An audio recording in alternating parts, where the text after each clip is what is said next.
Providing choices increases appropriate behavior, decreases problem behaviors, and provides students with autonomy and control.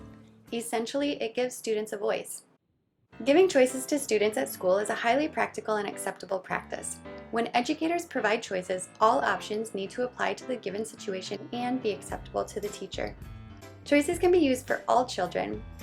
Research supports that it's an effective intervention for students with autism, mild to moderate and severe and profound intellectual disabilities, students with emotional behavior disorders, and typically developing children as well. Let's talk about prevention. Teachers can use choice ahead of time so fewer problem behaviors occur. When we give students choices preventatively, it increases attentiveness and task engagement, adaptive behaviors, and it reduces problem behavior. Choices can be provided for the whole classroom or for individual students and can be used in many situations to prevent problem behaviors from occurring in the first place. For example, for our younger students, you might give the option to transition from one place to the next by skipping, tiptoeing, or walking. For older students, you might allow them to select the order in which they complete the tasks or activities you have planned. For our lower functioning students, you might embed choices within the functional routines you are working on with them. In general, visual choice boards, depicted by photos, line drawings, or simply written text, can make decisions easier for students by helping them see the options, and it supports their decision-making process. Let's talk about instruction.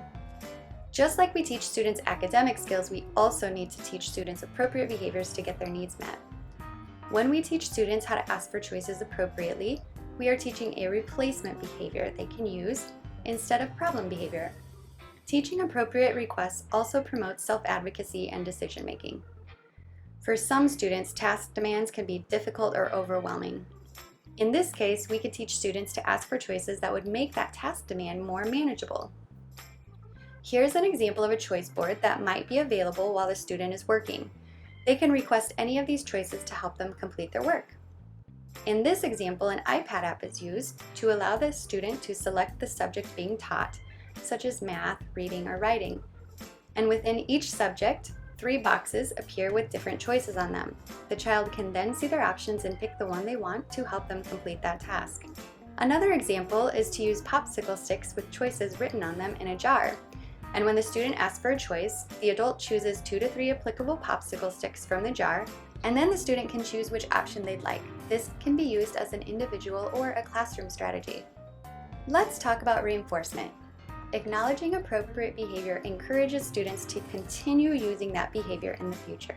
We use rewards to reinforce students for using appropriate behaviors.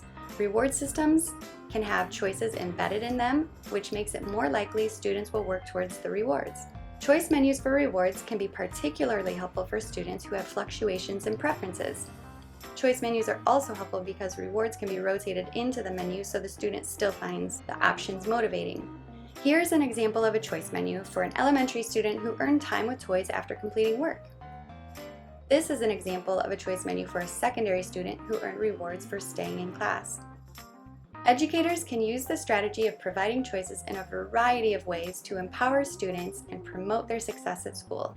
Give it a try. You might be surprised at the power of choice.